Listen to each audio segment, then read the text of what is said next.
കിട്ടിയിട്ടുണ്ടോ? ചാത്തനെ തൊട്ട് പണി കിട്ടിയതുണ്ട്. ഉണ്ട്. അതാ ഞാൻ പറയാം, ചാത്തനെ തൊട്ടാ പണി കിട്ടും. അതുകൊണ്ട് സൂക്ഷിച്ചൊക്കെ കമന്റ് ഇട്ടോ അല്ലേ.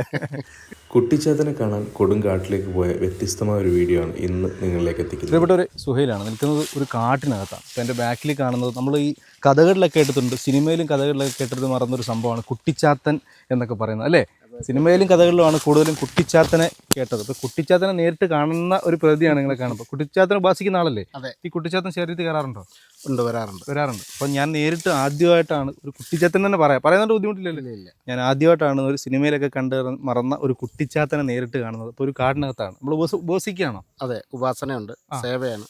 അപ്പോൾ ഇദ്ദേഹം അറിയപ്പെടുന്ന ഒരുപാട് നാളുകൊണ്ട് വർഷങ്ങളെടുത്ത് ഉപവസിക്കുന്ന ഒരാളാണ് അല്ലേ? അതെ. പേരെങ്ങനെയായിരുന്നു? എൻ്റെ പേര് പ്രശാന്ത്. പ്രശാന്ത് എന്ന് പറയുന്ന കുറവലങ്ങാടാണ് താമസിക്കുന്നത്. സ്വാമിയാണ്. സ്വാമി ഒരുപാട് വർഷങ്ങൾ കൊണ്ട് ഇത് അത്ഭുത സിദ്ധിയിലൂടെ വല്ലതും നമുക്ക് കിട്ടിയതാണോ? അല്ല, അത്ഭുത സിദ്ധി അല്ല. ഇത് ജപിച്ച് മന്ത്രം ഗുരുവിൽ നിന്ന് സ്വീകരിച്ച് അത് ജപിച്ച് സിദ്ധി നേടുന്നതാണ്. ഒരുപാട് കഴിവുകൾ, അതിന് ഓരോ വിധികളുണ്ട്. ചൊല്ലുന്നേൻ അഗസ്ത്യൻ ഞാൻ മന്ത്രത്തിൻ വിധമക്കയും കാളിക്കും കൂളിക്കും വേതാളികൾ 44,000 കാളികൂളികൾക്കും ചെമ്മേ നല്ലൊരു ചാത്തനും ചൊല്ലുന്ന വിധിയത് കർമ്മത്തിൽ കേൾക്കടോ നീ. നല്ലൊരു കള്ളും തരിപ്പണം പൊടിച്ചതിൽ ശർക്കര ചേർത്തിട്ടു കൂട്ടിക്കുഴച്ചതും ആടുവെട്ടിയും കോഴിവെട്ടിയും 600,000 കുതിര വെട്ടിയും നല്ലൊരു ബലി നൽകിക്കൊണ്ടുവന്നാൽ കാളികൂളികളും വേതാളികളും 100,000 നല്ല ചാത്തന്മാരും 64 പിശാചുക്കളും ഈ കണ്ട ദൈവങ്ങൾ പ്രസാദിച്ചു കാണും എന്നും ധരിക്കണം നീയല്ലോ എന്നാണ്. അപ്പോൾ ഇത് വിധിപ്രകാരമുണ്ട്, വിധിപ്രകാരം പഠിച്ചതാണ്. ചില ആൾക്കാർക്ക് ഈ ചാത്തൻ എന്നൊക്കെ പറയുമ്പോൾ പേടിയുള്ള ആൾക്കാരുണ്ട്. അത് പേടിക്കേണ്ട കാര്യമൊന്നുമില്ല. എല്ലാവരെയും ഭ്രമിപ്പിക്കുന്നതിന് വേണ്ടി കുട്ടിയായിട്ട് സഞ്ചരിക്കുന്നതല്ലേ. അല്ല, ചില ആൾക്കാർ കുഞ്ഞുങ്ങളുടെ അടുത്തൊക്കെ പണ്ട് പറയാറുണ്ട് വഴി കൂടെ പോയി ചാത്തൻ പിടി ഇല്ലേ, കേട്ടിട്ടില്ലേ? ഞങ്ങളെ കേട്ടിട്ടുണ്ട് കുഞ്ഞുനാളിലൊക്കെ. അപ്പം അങ്ങനെ കുട്ടിച്ചാത്തൻ എല്ലാവരുടെ അടുത്തേക്ക് അടുത്ത് വരും. കുട്ടികളെ പോലെ വാത്സല്യത്തോടു കൂടെ എല്ലാവരുടെ അടുത്തേക്ക് അടുത്ത് വരുന്ന ഒരു മൂർത്തിയിൽപ്പെട്ടതാണ് കുട്ടിച്ചാത്തൻ. അതെ. ഇപ്പം വിളിച്ചാൽ വിളിപ്പുറത്താണോ? വിളിച്ചാൽ വിളിപ്പുറത്ത് എന്ന് പറഞ്ഞാൽ നമ്മൾ എപ്പോൾ വിളിച്ചാലും ഒന്നും വരുത്തില്ല. അതെന്ന് പറഞ്ഞു കഴിഞ്ഞാൽ വിളിച്ചാൽ വിളിപ്പുറത്തുണ്ടാകാൻ വേണ്ടിയാണ് നമ്മൾ ജപിക്കുന്നത്. പല പ്രാവശ്യം ജപിച്ച് സിദ്ധി വരുത്തി നമ്മളുമായിട്ടൊന്ന് ഇണങ്ങണം. ചെയ്യരുതൊരു കർമ്മവും ചാത്തനാലെ ചെയ്യിക്കരുതൊരു പതികർമ്മവും ചാത്തനാലെ നന്നായി ഉപാസിച്ചുകൊണ്ടാൽ നൽഗതി വരുമെന്നാണ് പറഞ്ഞത്. എന്ന് പറഞ്ഞാൽ ഈ ഉപാസന കൊണ്ട് ചില ദോഷങ്ങൾ വന്നിട്ടുണ്ട്, പല കുടുംബക്കാർക്ക് വന്നിട്ടുണ്ട്. പണി കിട്ടും. അതുകൊണ്ടാണ് ചെയ്യരുതൊരു കർമ്മവും ചാത്തനാലെ ചെയ്യിക്കരുതൊരു പതികർമ്മവും ചാത്തനാലെ. നന്നായി ഉപാസിച്ചാൽ മാത്രം മതി, നമ്മുടെ കാര്യങ്ങളൊക്കെ അറിഞ്ഞു കേട്ട് ചെയ്ത് നമുക്ക് തരുമെന്നാണ് പറയുന്നത്. ചില സിനിമയിലൊക്കെ കണ്ട പോലെ ചാത്തനെ വെച്ച് നിധി എടുക്കാൻ ശ്രമിക്കുന്നു അല്ലേ? സിനിമയിലൊക്കെ കണ്ട് ചാത്തനെ വെച്ച് നിധി എടുക്കാൻ ഒരു കഥയുടെ ഒരു ആസ്പദമാക്കി ചാത്തനെ ഉപയോഗിക്കുന്ന ഒരുപാട് കാര്യത്തിന് അത് അങ്ങനെ ഉപയോഗിക്കാൻ പാടില്ലെന്നാണ് പറയുന്നത്. അങ്ങനെ സത്യത്തിൽ അങ്ങനെ പറ്റുമോ? അങ്ങനെ ചെയ്യുന്നവരുണ്ടായിരിക്കും, പക്ഷെ അങ്ങനെ ചെയ്യാൻ പാടില്ല എന്നാണ് നമ്മൾ പഠിക്കുമ്പോൾ നമ്മളോട് പറഞ്ഞു തരുന്നത്. ഇത് ഉപാസിക്കാൻ മാത്രമേ പാടുള്ളൂ. സത്യം പറഞ്ഞാലേ എനിക്ക് ഇദ്ദേഹത്തിൻ്റെ അടുത്തേക്ക് പേടിക്കേണ്ട ആവശ്യമൊന്നുമില്ലല്ലോ. ഇപ്പം ഈ ചാത്തനെ ആരാധിക്കുന്നവർ, ഇതിനു മുന്നേ നമ്മൾ ഒരുപാട് മൂർത്തികളെ ആരാധിക്കുന്ന ഒരു വീഡിയോ ഒക്കെ ഇതിനകത്തിട്ടുണ്ട്. പേടിയൊന്നുമില്ല. എന്നാലും ഈ ഒരു പറഞ്ഞു കുട്ടിച്ചാത്തൻ എന്ന് പറഞ്ഞ് നമ്മുടെ മനസ്സിലേക്ക് വെക്കുന്ന ഒരു തീർച്ചയായിട്ടും ഇല്ലേ, ആൾക്കാരൊരു ഭയപ്പെടുത്തുന്ന ഒരു രീതിയിലുള്ള ഒരു കാര്യമാണ് കുട്ടിച്ചാത്തൻ. അതെ. ചെമ്പങ്കണ്ടമുണ്ടൻ ആര്യൻ ചെറുപ്പത്തിന്റെ പുറം കയറിയടയിരുന്നു ഇടംകൊമ്പത്ത് വലങ്കാലം വലംകൊമ്പത്ത് തകർതാളടിച്ചിരിക്കും വിഷ്ണു വിഷ്ണു മഹാവിഷ്ണു മായക്കുട്ടിച്ചാത്തൻ എന്നാണ് പറയുന്നത്. അത് ഉപാസനയാണ്. ഉപാസിക്കുമ്പോൾ ചൊല്ലി വിളിക്കുന്നതാണ്. ചാത്തനായി മാറുമ്പോൾ ഈ ഉള്ള രൂപമല്ലായിരിക്കും.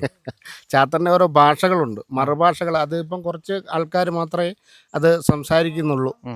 ചാത്തനായി മാറുമ്പോൾ രൂപം മൊത്തത്തിൽ മാറുമല്ല, ഒരു ചെറിയൊരു മുഖത്തിന് നമുക്ക് വെയിലത്ത് നിന്ന് കഴിഞ്ഞാൽ മുഖം ഇടിപ്പിക്കുമ്പോൾ ഇല്ലേ എന്ന് പറഞ്ഞാൽ മഴയത്ത് നിൽക്കുമ്പോഴും മുഖം വേറെയാണ്. അപ്പം നമ്മൾ ഉപാസനയിലിരിക്കുമ്പോൾ നമ്മൾ ആ രീതിയിലേക്ക് വരും. ഈ ഇതൊക്കെ വീഡിയോ കണ്ടിട്ട് കളിയാക്കുന്നവർക്ക് പണി കിട്ടും.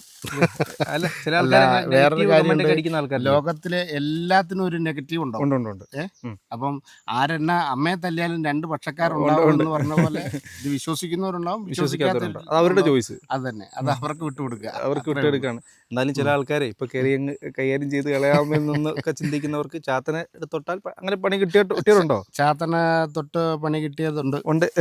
മകനുണ്ട്. അത് കാളകണ്ഠ രൂപത്തിലുള്ള കുട്ടിച്ചാത്തന്മാരുണ്ട്. പല രീതിയിലുള്ള 390 സൈസ് കുട്ടിച്ചാത്തന്മാരുണ്ടെന്നാണ് പറയുക. അപ്പോൾ ഇതിന് ഇത് ഒരുപാട് മന്ത്രങ്ങളൊക്കെ ചൊല്ലിയല്ലേ അല്ലേ? അപ്പോൾ ഏതെങ്കിലും ഒരു ആൾക്കാർക്ക് കേൾക്കാൻ പറ്റുന്ന അല്ലെങ്കിൽ ആൾക്കാർക്ക് അറിയാൻ വേണ്ടിയിട്ടുള്ള ഒരു മന്ത്രം ഒന്ന് ഇതുമായിട്ട് ബന്ധപ്പെട്ടൊന്ന് ചൊല്ലാൻ പറ്റും. ധൂമന്തകാരായ സ്വാഗ. ഇത് കുട്ടിച്ചാത്തന്റെ ഉപാസനയിലൊരു മൂലമന്ത്രമായിട്ട് ഉപസിക്കുന്ന. അതിങ്ങനെ പുറത്ത് പറയാൻ പറ്റുമോ? അത് ധൂമന്തകാരായ സ്വാഗ. അത്രേ ഉള്ളൂ. അതാണ് അതിന്റെ മെയിൻ. പിന്നെ അതേപോലെ തന്നെ കരിങ്കുട്ടിയുടെ ഒരു ഉപാസന മന്ത്രം ഓയും രും. ഇത് 2 അക്ഷരങ്ങളേ ഉള്ളൂ. അങ്ങനെയുള്ള ബാക്കിയുള്ള മാലാമന്ത്രങ്ങളാണ്. അതാണ് അത് പല രീതിയിൽ പറയുന്നുണ്ട്. കാളകണ്ഠരൂപ കുട്ടിച്ചാത്ത സ്വാമി ശ്രീ കൈലാസത്തിൽ നവരത്ന എഴുന്നള്ളിച്ച് പൊൻപറയിട്ട് ഇറങ്ങി വരും കുട്ടിച്ചാത്തനും ഗുരുവിനും സ്വാഹ. ഓം വിഷ്ണു വിഷ്ണു മഹാവിഷ്ണുമായ കുട്ടിച്ചാത്ത സ്വാമി എന്ന് പറഞ്ഞ് തുടങ്ങുന്ന ഒരു മാലാമന്ത്രം. ഇതൊക്കെയാണ് ഉപാസനയ്ക്കൊക്കെ വേണ്ടി ആൾക്കാർ ഉപയോഗിക്കുന്നതാണ്. അപ്പോൾ നമ്മളിതിനെ ഈ കുട്ടിച്ചാത്തിനെ ഉപവസിക്കുമ്പോഴേ ഭക്ഷണക്രമങ്ങളൊക്കെ എങ്ങനെയാണ്? ഇത് ആഹാരവും എന്താ കഴിക്കാൻ പറ്റും? അങ്ങനെ 41 ദിവസം കണ്ടിന്യൂ ഇല്ലേ? അതെ. ആ സമയത്തൊക്കെ നമ്മൾ എന്താ കഴിക്കില്ല? ഇറച്ചിയും മീനും ഉപയോഗിക്കാതിരിക്കുക എന്നുള്ളതാണ്. അത് നേദ്യം എന്ന് പറഞ്ഞു കഴിഞ്ഞാൽ നമ്മൾ കൊടുക്കുന്ന വറപൊടിയാണ്. വറപൊടി അത് ശർക്കര നാളികേരം ചിരണ്ടിയിട്ട് അതും കൂടി ഇട്ടിട്ടാണ് നമ്മൾ കൊടുക്കുക. മദ്യം കൊടുക്കും. മദ്യം എന്ന് പറഞ്ഞു കഴിഞ്ഞാൽ പഴയ കാലത്തെ പോലത്തെ മദ്യം ഇപ്പോൾ കിട്ടാനില്ല. നമ്മുടെ ഉള്ള മദ്യം നമ്മൾ നേദിക്കാൻ വേണ്ടി ചെറിയൊരു ഗ്ലാസിൻ്റെ അകത്ത് കൊടുക്കും. അങ്ങനെയാണ് ഉപാസിച്ച് 41 ദിവസം അടുപ്പിച്ച് ചെയ്യുമ്പോഴാണ് ഇത് ദേവത നമുക്ക് അനുകൂലത്തിലേക്ക് വരുന്നത്.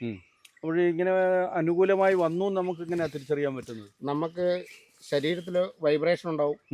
പിന്നെ നമുക്കറിഞ്ഞില്ലെങ്കിൽ നമ്മളെ സമീപിക്കുന്ന കുറച്ച് വ്യക്തികൾക്ക് നമ്മളെ തിരിച്ചറിയാൻ പെട്ടെന്ന് പറ്റും. എന്തുകൊണ്ടെന്നാൽ നമ്മൾ പോകുന്ന കാര്യങ്ങളൊന്നും നടക്കാതെ തിരിച്ചു വരുന്നവരായിരിക്കും നമ്മൾ.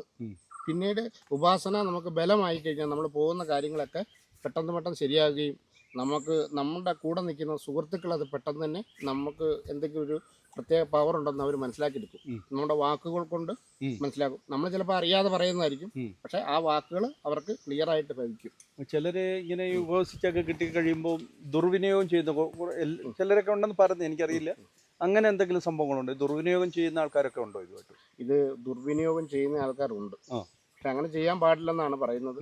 പക്ഷെ അത് നമ്മുടെ കുടുംബ തലമുറകളെ നശിപ്പിക്കുമെന്നാണ് പറയുന്നത്. അങ്ങനെ നശിപ്പിച്ച ഒരുപാട് ഇല്ലങ്ങൾ തറവാടുകൾ മാന്ത്രികന്മാരാദ്യം കരകയറാതെ അവരുടെ ജീവിതം അവരെ കൊണ്ട് തന്നെ നശിച്ചു പോകുന്ന ഒരു കാലഘട്ടമാണ്. നമ്മൾ പിന്നോട്ട് നോക്കിയാലും അത് തന്നെയാണ്. അപ്പം അങ്ങനെയുള്ളത് എന്തെങ്കിലും മന്ത്രങ്ങൾ കൊണ്ട് എന്തെങ്കിലും ദുർവിനിയോഗം ചെയ്താൽ അത് പിന്നെ ദോഷമായിട്ട് തന്നെയാണ് ഭവിച്ചിട്ടുള്ളത്. അതിൻ്റെ ഒരു രീതിയുണ്ട്. മറ്റേ ചൊല്ലുണ്ട്.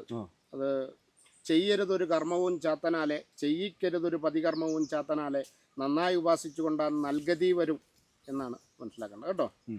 അപ്പോൾ ഇത്ര 25 വർഷമായില്ലേ ഇതുമായിട്ട്? എന്തെങ്കിലും നേട്ടങ്ങൾ ഉണ്ടായിട്ടുണ്ടോ? എൻ്റെ ജീവിതത്തിൽ ഒരുപാട് നേട്ടങ്ങൾ ഉണ്ടായിട്ടുണ്ട്. ഒന്നാമതെന്ന് പറഞ്ഞു കഴിഞ്ഞാൽ എനിക്ക് 5 സെൻറ്റ് ഭൂമിയാണ്.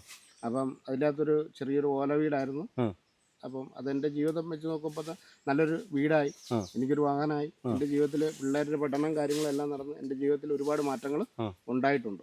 ഒത്തിരി ബന്ധങ്ങൾ ഉണ്ടായിട്ടുണ്ട്. ഒരുപാട് ബന്ധങ്ങൾ ഉണ്ടായിട്ടുണ്ട്. അത് ഇപ്പോഴും നിലനിർത്തി പോകുന്നുണ്ട് അല്ലേ? തീർച്ചയായിട്ടും. അപ്പോൾ അതൊക്കെയാണ് നമ്മുടെ ജീവിതത്തിലെ നേട്ടങ്ങൾ. അത് നമ്മൾ ഉപാസനയ്ക്ക് വേണ്ടി അത് രഹസ്യങ്ങൾ വെളിയിലേക്ക് വിടുന്നില്ല എന്ന് മാത്രമേ ഉള്ളൂ. അങ്ങനെയുള്ള കാര്യങ്ങളും ഉണ്ടാവും. അത് പായസം കുടിച്ചിട്ടില്ലാത്തവർക്ക് അതിൻ്റെ രുചി എങ്ങനെ പറഞ്ഞ് മനസ്സിലാക്കും എന്ന് പറയുന്നത് പോലെയാണ് ഉപാസന കൊണ്ട് പല കാര്യങ്ങളും നമുക്ക് മനസ്സിലാവും. നാളത്തെ കാര്യം എന്താണെന്ന് മനസ്സിലാക്കും. നമ്മുടെ മുന്നിൽ നിൽക്കുന്ന ആരാണെന്ന് മനസ്സിലാക്കും. അങ്ങനെ ഓരോരോ കാര്യങ്ങൾ നമുക്ക് മനസ്സിലാക്കും.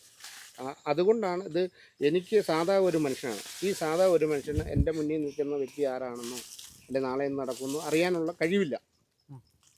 ഉപാസന ചെയ്യുമ്പോൾ അപ്പോൾ ദൈവികമായൊരു പവർ മൂലം നമുക്കത് തോന്നലുകളുണ്ടാവും.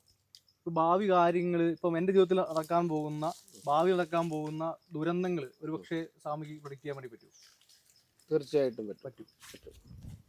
അതിൽ നിന്ന് എന്നെ മോചിപ്പിക്കുക എന്നുള്ളതാണോ ഈ പറയും പോലെ കുട്ടിച്ചാത്തൻ ഉപാസന കൊണ്ട്? തീർച്ചയായിട്ടും. നമ്മുടെ അടുത്ത് വരുന്ന ഒരുപാട് ആൾക്കാരുണ്ട്.